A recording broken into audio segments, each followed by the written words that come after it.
বিগত fascist government পুরো দেশটা শুদ্ধ বিক্রি করে ফেলছে, আপনারা সবই জানেন, এর বর্ণনা দেওয়ার দরকার নাই, পত্র পত্রিকা বিভিন্নভাবে আপনারা জানতে পারছেন। এখন একটা সময় এসেছে, সুযোগ এসেছে, আমরা যেন কাজ করতে পারি, কাজ করে দেশপ্রেমিক যারা দেশের জন্য মানুষের জন্য ডেডিকেটেড, আমরা সেই ধরনের লোককে আমরা নির্বাচিত করতে চাই।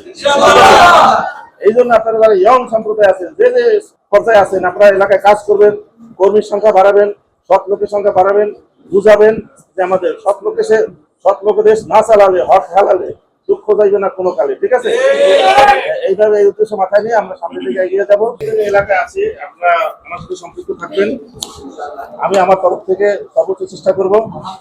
আর এখন আমাদের একটা সুযোগ আসছে, ভোটের বিপ্লব, ভোটের মাধ্যমে আমরা সৎ এবং যোগ্য লোককে আমরা নির্বাচিত করতে পারি, আমরা সেটা চাই।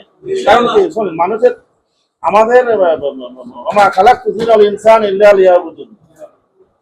আমাদেরকে সৃষ্টি করা তাহলে ইবাদতের জন্য, তাহলে ইবাদত আমাদের যে transitory life, our life is very transitory, এই ট্রানজিটরি লাইফে আমরা যতটুকু পারি মানুষ সেবা করে যেতে পারি, এটাই আমাদের জন্য স্বার্থ।